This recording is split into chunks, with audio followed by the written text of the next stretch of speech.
woman.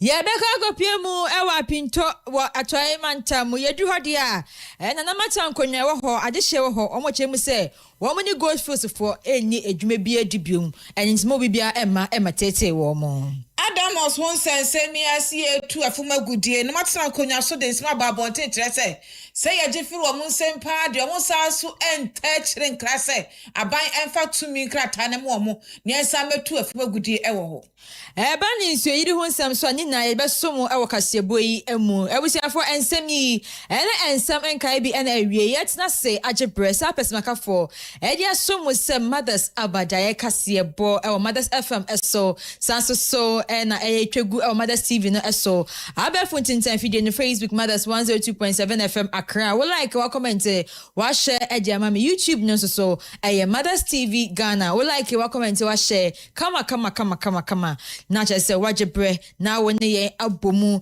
na ensema eba na yetumi ede asomo KASE Estate Ghana Limited womo adama na wie womo epia ye amahunu dwam sanso so na kelele clothing wo pentare papa lace papa dia na kelele clothing na wie make kanfo ede ama womo adama na wie womo epia ye apesmakafo me Nana aba echiba mene. Ekwi akode ye boasare. Afi jebre na yenhye ensem no ase. Mothers FM 102.7.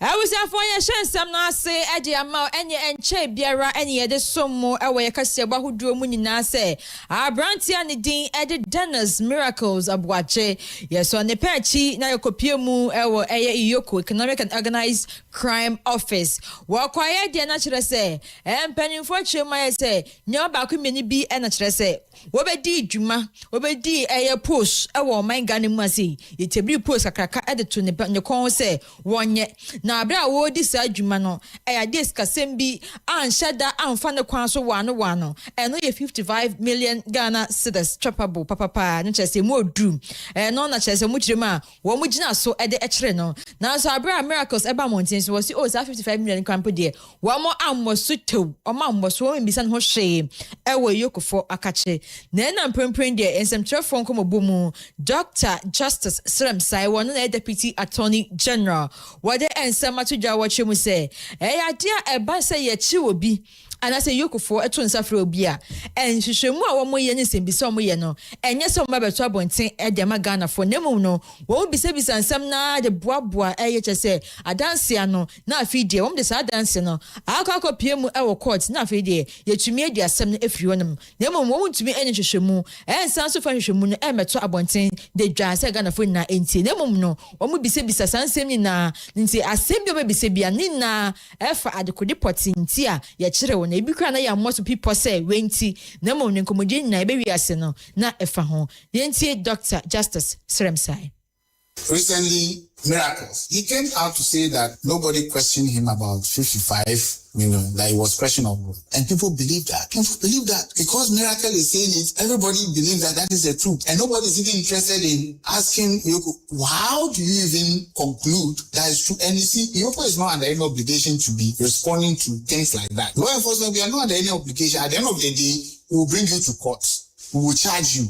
You will have your day. So whether we ask you about 55, or we ask you about 5, it's not even our headache. Eventually, whatever we find on you, we'll bring it to court. At that point, we have had situations where people have said nothing. In the end, they did not say that they want plea bargaining. When they were said, no, we came back, they just kept us and they didn't ask us any question. But the moment they are charged, they said they want plea bargaining. So I want the public to understand that law enforcement, because of the nature of the work we do and because it's investigation, it's not everything that law enforcement can respond to.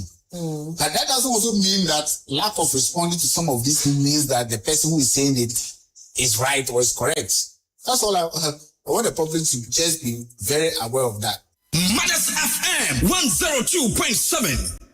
Dr. Justice Sremsai, Deputy Attorney General, nene kuti abro ne semtwa for edin komo ni na hakowi mu se Miracles abwaje kire 55 million no ye misa no hwe wa abra Iyokofo e kire no.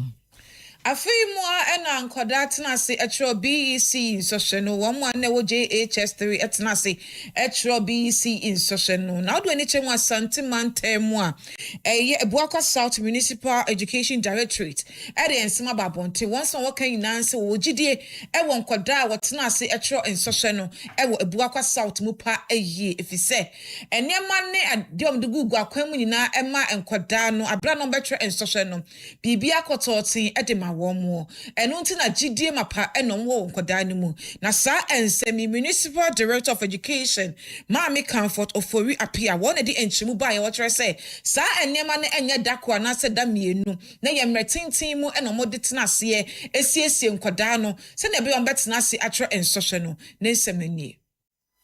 This intervention has been in place for about 6 years for the science and math quiz, and then the spelling challenge for 5 years. And I can say there is improvement. Our percentage, even though last year it's dropped, we are hoping that this year we'll see improvement because last year's results was the new curriculum, the Common Core, and it was the first time. So as we all witnessed throughout the nation, the results was like that.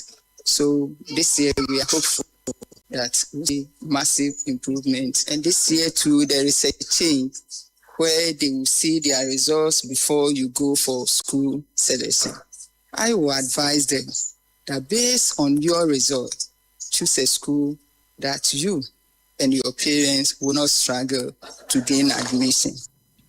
Eni akwakotie ye Maami Ofori Apia won Ebuakwa South Mensimo Director of Education na eye wutie education for nsima mo de ba abontin efi Ebuakwa South Mensimo a de omo kan nyina ekire se sa gidie nyina timi wie di abra omo ne mrahebedwani a wo empesua no setena se na mo de niam agugu akwan mu eno nti eno mo gidie mapa e won koda etena se ekire nsoswe mu sa ensemi mu ene ma Dr. Kingsley Ajima won mrahebedwani e ma manfo Ebuakwa South Gradually,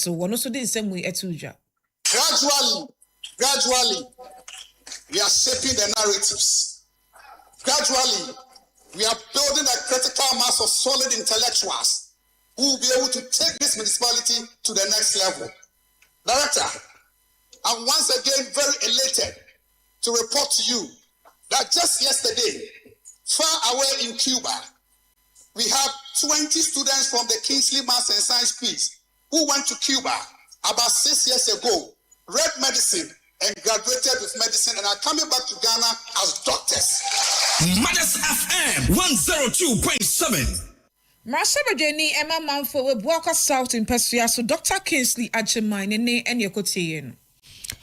Moremu ewa atoyemantem takwa yedu hodia na meno kase de apinto honnom ene di eni ekire na mata nkonya wo honnom ena mpempem omonim sentrefo edi ensa woso nyinyi na efa ne se ade a Goldfields for ebetena asase ne so eji wo mudwuma tu famagudie ne de anka inse benkum dwa nifa na nifa so dwa benkum na so Goldfields for ebetena honnom de famagudie ne wo matu etu enya de apinto krono enya wo mo so emfa so kapreba mpo tekumpo dama wo mo enya biye enyinte ade a hadwini papa enyinti no ade Goldfields for de woni omo eni dwuma biye di akra biom ewo sa asasine so esan se wo mo enya emfa so de bia ewo wo mo esom na mprenpren de jase hene awo apinto na doctor na adakwa bedi akon edin sem to dwa won semtwefo nhemudi ase a wo kire se abra Goldfields for ba ne de omo nsase no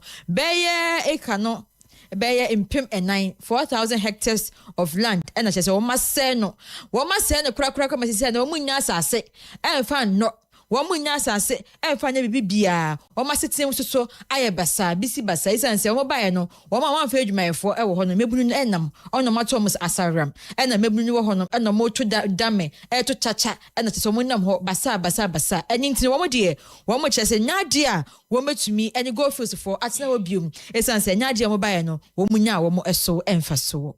More than 4,000 hectares of Apinto land, surface land, have been degraded, depriving many young youth and indigenous communities and of course, Nananum, of their livelihoods, access to farmlands, and effective employment, we believe that the operations of Goldfields Ghana Limited in Takwa have been less beneficial. The level of development provided by Goldfields Ghana Limited does not commensurate with the extent of the degradation of our lands and the socioeconomic challenges confronting our communities. These challenges include poor roads, inadequate school infrastructure, insufficient healthcare facilities, unemployment among the youth, and many other pressing concerns. It is our belief that these concerns could have been better dealt with. Dr. Nana Dakwa Bedi Akwanisi and Osantua Subi Muchrese, one more dear, will be a beba, Ababwa, Mona Benkuja, Nifanso Benku, woman of Moshe, in Pempendia, one more him say, from a good dear, Jumeku, a gun and need this year, gun and nip poor a dear, and almost shedding so bitch me a banaba or so, or beba now, what do almost so, one must sit in the moon, some aquadrin jinimum, one more dada who some aquadrin dreams never almost puntu, ever caught and kind to sa company be, and almost person. Obetumi aba abetu fam agudie no ewo ho na na bibia akonkan eje amawo mo. Even though we have all these mining companies here, there is nothing to show for. Apito, we want that narrative change. When we think that by supporting government in its call for bringing government-owned or Ghanaian-owned mining will change that narrative for us. To give serious consideration to our proposal for a Ghanaian-owned mine, we believe this initiative will usher in a new era of inclusivity, responsible and sustainable mining that benefits both the nation and its host communities. Madas FM 102.7. No, Nana Dakwa and in any Kukuti na Dakwa Bediako, no just hen Edmama for one apinto. Yafakasia no enko samai. Ekromani na matran konyo ho na so wakapa eye. Wonse woka nyane se Adamosa eye fumagudie enu amutu no aban eyense bi se wosai edin krata mo omuso munse nti ofumagudie. Wei ena kroma no ena na matran konyo ho asori wakase wonte ase efise. Won sa enim. De tosu mienu so gala ya aban abon dewura ye prese ye brase from my Ghana emu. Say enso so ni ensase ye kwa breto nyina asai. Ente se no ba de ada Roma na say so megai na say the list be mo de a na kwakoye ensem bebre ani Thomas Wakapa eye na wo mo ate wo no e de adwadwo nsem no na de wo mo ni abre ko nyina no ensem sei e no mo de tudwa. The attempt to use misinformation to divide us and silence the legitimate grievances will fail. No press release written in an air-conditioned office can override the lives reality of the peoples of Salama. We have not endorsed and we will never endorse the activities and operations of Adamus Resources Limited. Our position remains unchanged. We totally reject the irresponsible behavior, environmental degradation, broken promise, and disrespect to community engagement that have characterized Adamus operations in our land. Demand a new investor. Salma is open to responsible mining investment, but not under the current Adamus. We yesa makroma wo munsem bi no makuchiregu nkrata so hwe koje bobo mu koma na so bani abrepa na amatena konyo ho de 1 day 1 day 2 na 1 day 3 na de ma aban se no saban esa de list ya na lances bi e ma Adamos dia na enyo no bosome ba ko no mudi si ho na enye protest kase pa ye ni abre ko na no DC yi no office e na kwakobo chenku wo ho ama aban na hu se sa enema na enya de if the government give the license to Adamos again, the machine that they use to burn the rest of the gold is in our land. So you go there and burn that machine, and that one will not bring any unity in Esmaland. So you don't want that Adamos to be operated again. The government did not listen to our needs and still give the license to Adamos. Here to Okofo is not far. You walked from this place to Okofo, that is DC office, to go and demonstrate for 1 month, fully 1 month. Thank you. You came to the community and the community were very close to you. And you turn your back to them. That doesn't make sense. Madas FM FM 102.7.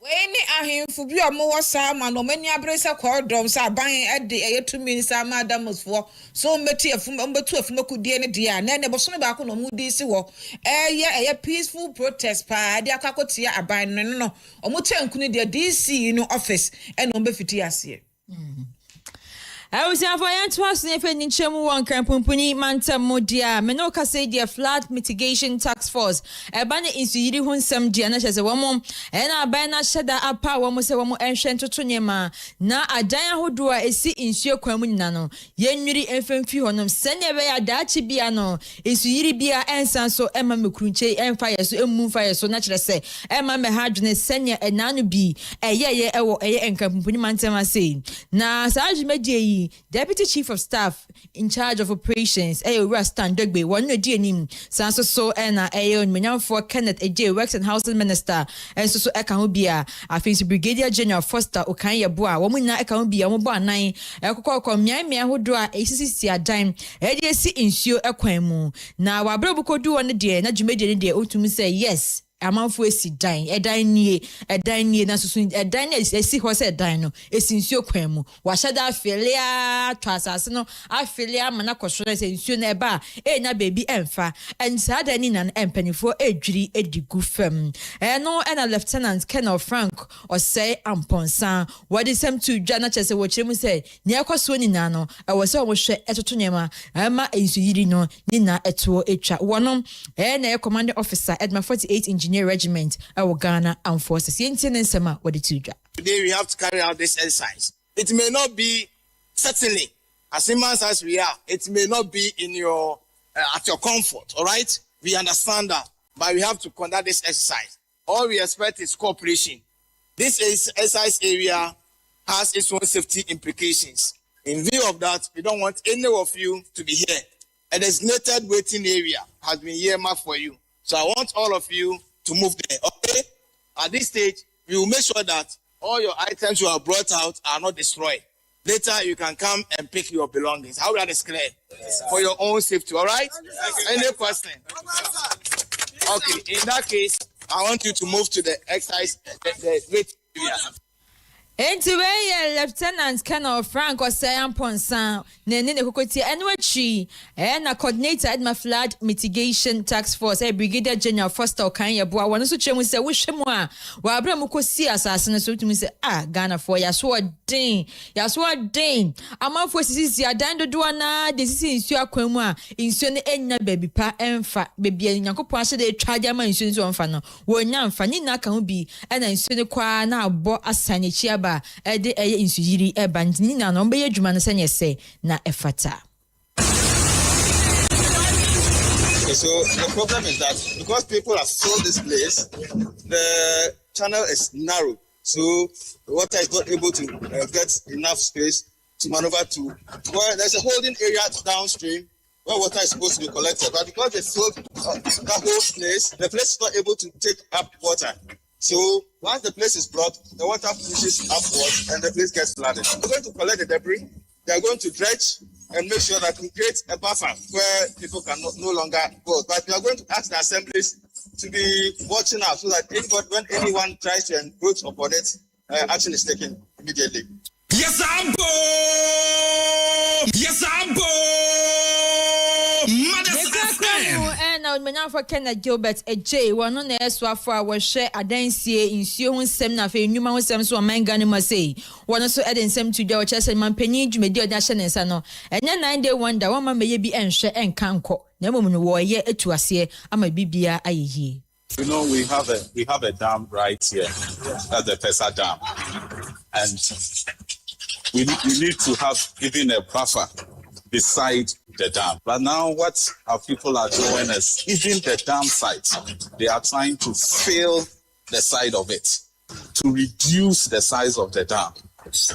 And which is part of the reason why when it rains, our place gets flooded, because the water doesn't get a clear route to pass. So now what we're doing is when we clear this side, but this side where we are standing now is supposed to be part of the dam and it's being filled by people and being sold out as land to people to come and build. So now with this demolition, then now we will dredge the whole place to open up the dam well so that when it rains, the water will get a place to settle. And that will help resolve this 102.7. Onmanyafo Gilbert Kenneth Ej ne kokoti o de sanse na etudwa. Wodu ani kire mu asante mantemu a yeswafa wo so yapomudin so sasna administrator Ghana Medical Trust Fund womu na tutu omonan ede kire mu wasante mantemu dia bebi omugina ye menhia no mudru menhia no mukokosra wo tumfo osei tutu a wotoso mienu na eno na asante hene ede ensem bi ba bonten a wo sre swafa wo so yapomudin so se on Ghana man penny on manyafo John Dramani Mahama gidie pa ni mu eno nti eno na da sat na ye kese we ya no enti wo hwese sa gidie na Ghana man penny ni mu no obeye ho adwuma ne kwakra no so won hwe se abanda da na pen so odwumedie bi ofi ase ya wan wie eno no bebo apomudi afem bia won hwe no ntimi efa nkwa wie ye pa se ne ebeye a impo no edin papa bepata ne din eho eno ne ensem a wotumfo osei tutu abebi o ede tudwa Ambangu ngane nsheshepa. Nipa no beba no betwe sade ne se na mdefa so bebu amagana be akoso. Ye bu kontakere. De bese se oma mpanyi ne sensifo. Ya shemo sano. Onka mu se edikana man na shemo sa. Ye mu chemo yo na na eke chese nguso awoye. Na muguso awoye. Nyema ensipi mame. Obi aba no trust ebedru ye ni papa. Si I nhwene sa na mom ye jai ya hihye ni jai tunja jatuma. Ebe na fe do beba no na asefoforo na abede na nimu. On sike bi o wa ye be ya na akose no. Tile se ba na yesa pekosi afoforo dia koye. Otumfo osei tutu ababio ne ene ekotie no na no se yape na soafo a wo hye yapomudin so wonanyafo minta akando esu ejina simps wo ede Ghana man pani ani swade hu fa apomudin afemu etudwa ne kasem de okai na se niema miensa ne da Ghana man pani ne nisopa yesi wo hye mukina eno eye primary health care national health insurance scheme na afa Ghana Medical Trust Fund eno eye ade Ghana man pani ede na koma so pa eye anso Olonyafo minta akando esaso ekyerese agenda 111 project no mia bi wo ho a won behye mukina pa eye no madwie se ne ebe ye befiti dwumedie ase se chat papa ya me ne namu yi Christian Health Association of Ghana sorry hospitals no on the down ye no mu ni competition ye partners mr omu asori bi fi se agenda 111 no ba bia duro betuma be som no awie a aban edebeba ho akran bi so fi se obiso betuma be tibi ne na ye hye aban edebema no na se ye timi awie ni nyina no ye nya value for money. Swafa wa so yapomudin so monyafo minta akando ne ene ekotie ne krakra no Asante Mountain swafo Dr. Frank Amwakohene no nso jimedie na so ejina CPS de nsem tudwa wo tre se enche bia ena konfo anochi teaching hospital empanyunfo ko bia tena ya ehwe akoma ho wom ko bia ano se ne ebe ya akoma ya de enti atese e wo man Ghana ha sei na wogina wotumfo ni stress se no empanyunfo so sad jimedie kase eba eye konfo anochi teaching hospital eno eye pet laboratory was so two for says and many so one more masase se na bi on besi sat na ye no mama ke esi cardio center ma ye no almost a person si pet lab and pet scan e wo e ho ha sa de ma ye ti e de ho lete e beba na for two for my asase wo pa na da de pet scan no asaba be ka ho e wo ko e de ama from Abadae and I say nearly this way again. Once I hope back on some kind of work. So the bear say well for no cover a whole year so back on financial bearing. Then say I can't add once